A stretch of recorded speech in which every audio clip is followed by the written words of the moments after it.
ante las mafias, ya no es el presidente el que habla de mafias, es al interior un doctor en filosofía por la UNAM, un profesor de tiempo completo en la Facultad de Filosofía y Letras de la UNAM, el que dice las mafias.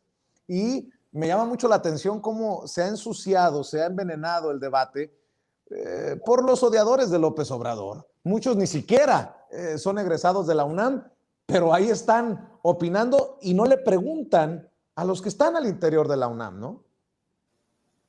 Es que precisamente salen los de la mafia, ¿no? O sea, precisamente, pues, nos termina dando una vez más la razón, ¿no? El tiempo, cuando dices hablar de mafia, ya no nada más lo hace el presidente, sino aquí estamos varios que podemos señalar en distintos espacios que la mafia del poder está insertada en muchos espacios. Es que hablar de que si está hacia la derecha, pues ¿qué no estaba hacia la derecha? ¿Qué institución no estaba tirada hacia la derecha en nuestro país?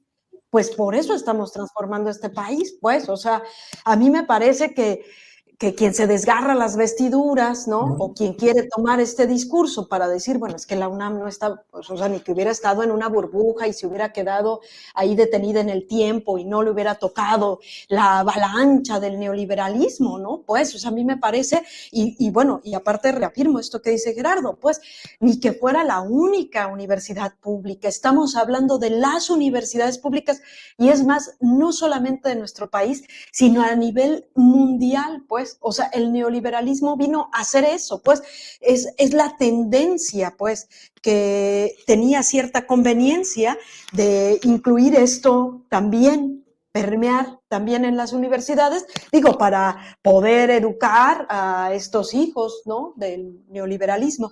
Yo diría una cosa, ¿a quién le habla el presidente? Pues porque hablamos de un sector que se exalta, pero bueno, pensemos, ¿a quién le habla? Es decir, el presidente agita, ¿y qué es lo que ocurre? Pues precisamente salen estas voces como quienes hoy nos acompañan y dicen, este tema no es nuevo. Allí hay un tema importante. Ahora resulta que precisamente esto que Andrés Manuel había puesto sobre la mesa desde hace ya años, de decir qué onda con los espacios autónomos y que también todo el mundo dice, no, pero a ver, pues es que ahí está, ahí también está la mafia, en estos, al interior, pues, ponemos dos ejemplos, ¿no? Yo pensaría en dos cosas. Los últimos rectores que ha tenido la universidad, inminentemente han estado involucrados en la política, ya sea antes o después. Es decir, están inmersos en la política. ¿Cómo no pensar que estaban hacia la derecha? Pues, o sea, era evidente. Y por último, pues, el no muy atrás, irnos a este espacio que se había denunciado desde el CONACYT, ¿no? Decía aquí Gerardo, ¿no? La Junta de Gobierno es quien elige a los rectores y aparte en obscurito, ¿quiénes son los últimos nombrados en esa junta de gobierno? O sea, pensemos, y son los que están denunciados ante la Fiscalía General, ¿no? O sea, pongamos el nombre de Enrique Cabrero, pues, ¿no? Que recientemente el mes pasado, en septiembre, fue nombrado para esa junta de gobierno y que es uno de los exdirectores del CONACYT que está denunciado. O sea, pues no es casualidad, pues, ¿no? O sea, lo que pasa es que el tema mediáticamente se ha tocado por encimita, que ahorita Cuadri salga y diga que se va a sumar a una marcha, dices, oye, no, o sea, estamos hablando de una situación seria, ¿no? Claro. ¿A quién le habla el presidente? Pregunta Yasmín Ugalde, Carolina. ¿Qué debe de incluir la transformación si debe de salir de este debate iniciado por el presidente Andrés Manuel López Obrador? Más aún, ¿cómo abrir los ojos y no confundirse ante discursos como el de Alito Moreno, el presidente nacional del PRI, que sale en defensa de la UNAM y se le olvida, fíjate qué cosas, que el PRI arremetió contra nuestros estudiantes, por ejemplo, solo como ejemplo, en el 68. Tantas cosas, Carolina, sigo escuchando tus reflexiones. Muchas gracias. Pues mira, el presidente le habla al pueblo mexicano, porque algo que no debemos olvidar es que la universidad pública es del pueblo y esa ha sido una lucha durante años, ¿no? Que los jóvenes de este país puedan acceder a una formación universitaria.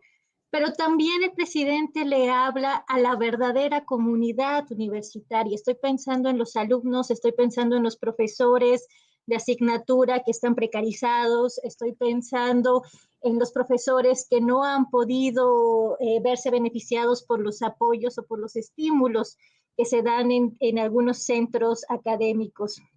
Para poner un ejemplo y haciendo pues eco de lo que comentaban hace un momento, los problemas de la UNAM, qué bueno que se están visibilizando, pero tienen tiempo, ¿no? Cuando yo entré al doctorado, me gané la rifa del tigre. Y me gané la rifa del tigre porque los compañeros del doctorado me seleccionaron como representante ante el consejo académico, ¿no? La representante de los estudiantes del posgrado ante este consejo. Y lo menciono porque cuando nos tocó hacer pronunciamientos, y pueden ahí ustedes registrar en los expedientes que se van elaborando ahí en la universidad, los doctorantes de economía nos organizamos para decir que la facultad o el posgrado, incluido el instituto, tenían un evidente sesgo ideológico. Y nosotros lo hicimos porque nos dábamos cuenta que había una derechización desde los planes de estudio. Y esta crítica que hicimos ante el Consejo también tuvo pues eco entre los profesores, al menos de economía política en ese momento, porque nos dábamos cuenta de que, número uno, entraban muy pocos estudiantes bajo lo que yo sí creo que es una violación a la autonomía de la universidad, que es privilegiar los criterios de eficiencia antes que pues el origen y lo que tendría que ser la universidad, ¿no? De formar a personas para que pudieran explicar y transformar la realidad, ¿no? Entonces, entra en un grupo muy reducido de estudiantes al posgrado, bajo criterios de selección que fueron cuestionados por los mismos estudiantes. Esto es en el 2019, ¿no? Entonces nos damos cuenta que no nos hicieron caso. Y ahora que se hace la crítica y que la sociedad mexicana por fin está poniendo atención en los procesos democráticos, pues ya nos damos cuenta que los estudiantes que ahora, pues yo ya estoy por egresar, pero los estudiantes que van entrando a la UNAM perfectamente pueden tener como este antecedente histórico. Cuando se comenzaban a hacer los cuestionamientos, dijeron, ay, pero ¿por qué los haces si nadie te va a escuchar? Yo dije, pues al menos que quede sentado un papelito en la historia de que en medio de toda esta oscuridad, de repente los estudiantes de economía sí habían leído a los maestros Silva Herzog, Aguilar Monteverde y todos estos profesores que impulsaron un pensamiento crítico como Pedro López, y nos dimos cuenta que no estaban yendo por un buen camino, ¿no? Que las investigaciones que se hacían desde el posgrado de economía eran investigaciones que beneficiaban al capital, no al trabajo. Y eran investigaciones que al no priorizar el tema de los trabajadores en el país, se podía explicar por qué el salario en este país había decrecido.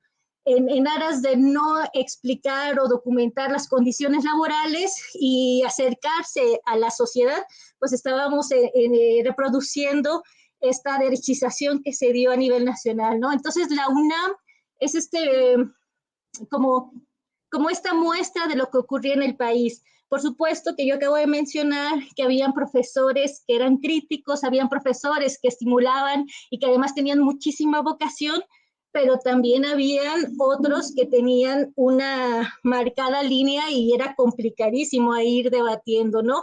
Profesores que creían que la ciencia económica solo tenía este carácter por ser matemática, ¿no? Entonces nosotros teníamos que explicarles que la matemática era una técnica, ¿no? Que no le daba el carácter científico a ninguna disciplina, sino habían hipótesis que realmente se basaran en la experiencia. Entonces, la crítica se hizo desde distintos frentes y creo que aquí los estudiantes, que pues somos un grupo muy heterogéneo, muchos venimos de familias trabajadoras, muchos estamos en transporte de 2 horas y nos damos cuenta de que las realidades y los modelos que se iban enseñando pues contrastaban mucho con la realidad que veíamos, ¿no? Entonces creo que hacia los jóvenes es este mensaje y ojalá que sí salgan a protestar, pero que enfoquen bien cuál es la crítica, ¿no? A la que se tiene que hacer. En este caso, cuestionar las características de los procesos de ingreso, cuestionar los planes de estudio, qué tanto se apegan a las preguntas que se pueden ir surgiendo y que tienen, insisto, esta intención de explicar la realidad para transformarla. Carolina Hernández, profesora investigadora de tiempo completo de la Universidad Autónoma Metropolitana, Unidad Iztapalapa, economista por la Facultad de Economía de la UNAM y maestra en estudios latinoamericanos por la Facultad de Filosofía y Letras de la UNAM, doctorante en economía en la Universidad Nacional Y Autónoma de además hice México. la prepa también ahí, o sea, más de la mitad de mi vida la he pasado en la UNAM. ¿Cómo no la vamos a querer y cómo no la vamos a defender, caray? Claro, y sé que tienes otros compromisos, por eso, ¿por qué no te despedimos pidiéndole a la gente tal vez que te siga en redes sociales si así lo deseas? Claro que sí, muchas gracias. Déjame ver porque tengo un Twitter, pero soy un poco mal. Sí, sí publico esas cosas, pero a ver, tengo el teléfono aquí. Estoy como Carolina HDZ Calvario, @ Buenda. Muy bien. No, muchas gracias. ¿Otra vez, arroba qué? Carolina Buenda. Muy bien, pues te agradezco que nos hayas acompañado en esta mesa y ojalá que regreses muy pronto, No, Carolina muchísimas Hernández. gracias. Gracias, Muchísimas gracias y cuídate. saludos a todos. Voy con usted, Elisabetta Di Castro. Con lo que nos ha expuesto Carolina, con lo que he escuchado de ustedes, pues pienso en esta lucha de los de arriba y los de abajo que estamos dando para la transformación de México, tal vez afuera de la UNAM. No sé si la UNAM es el reflejo de lo que está ocurriendo afuera o lo de afuera es el reflejo de lo que está ocurriendo en la UNAM. ¿Es así?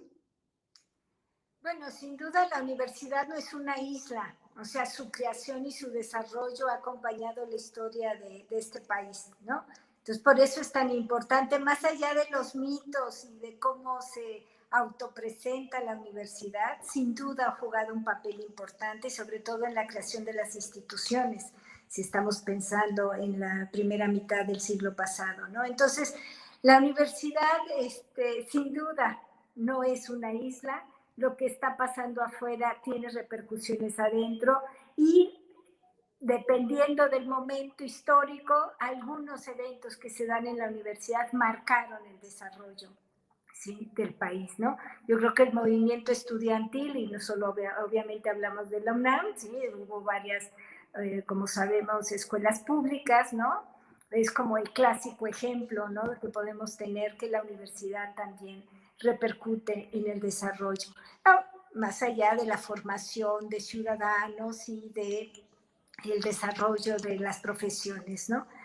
Pero yo sí creo que uno de los problemas, bueno, ya para tratar de aterrizar, es que el desarrollo último que hemos tenido, no sé, las 2 últimas décadas, ¿no?, ha llevado a un proceso tanto a los estudiantes como a los profesores, en donde las cuestiones administrativas y prácticas te están exigiendo ciertas cosas que te obligan, entre comillas, ¿no?, a enfocarte, ¿no?, en ciertas cuestiones individuales para tú tener acceso a la universidad o para tú tener acceso como profesor a ciertos apoyos o a ciertos estímulos, ¿no?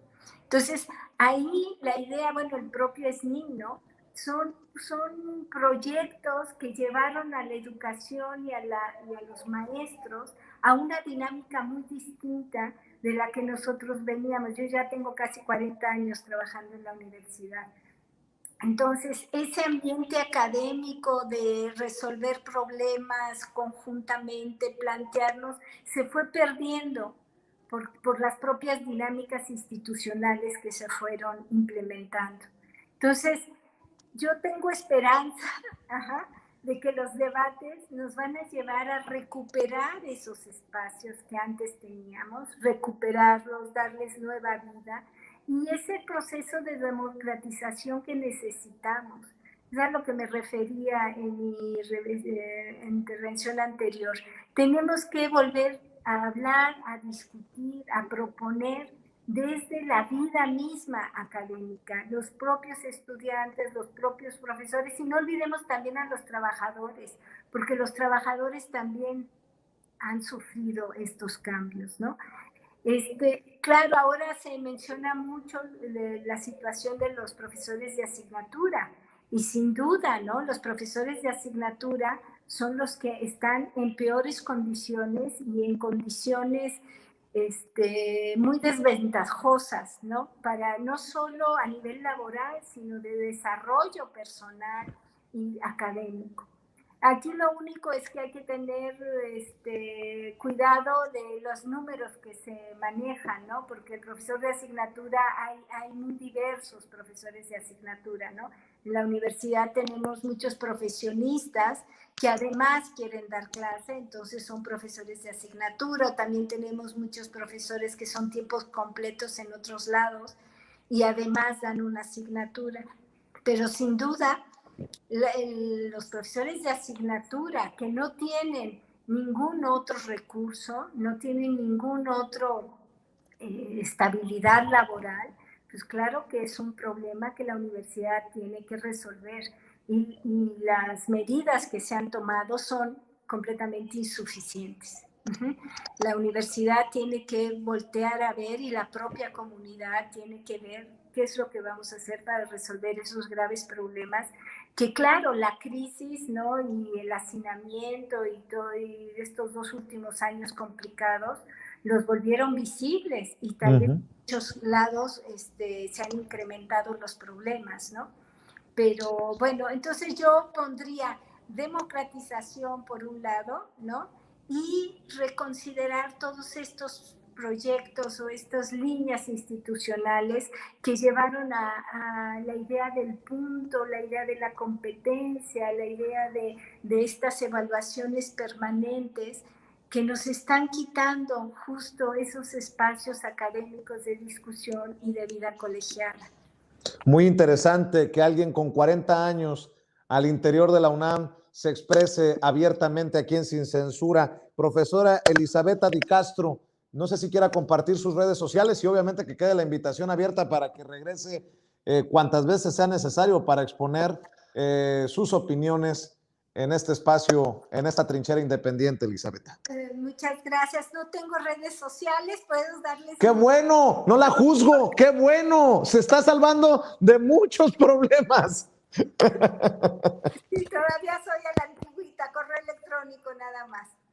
¿Cuál es, Elisabetta? Es Elisa con S, Elisadic, Ajá. @unam.mx. Muy bien, pues profesora, le agradezco mucho que nos haya acompañado. Estamos al pendiente. Buenas noches. Fue un gusto, gracias. Y bueno, ya que hablábamos de alguien como Elisabetta que ha dedicado su vida a la UNAM, vamos a cerrar con Gerardo de la Fuente Lora. Doctor, me dejó picado con el tema de las mafias. Usted lo trajo a la mesa.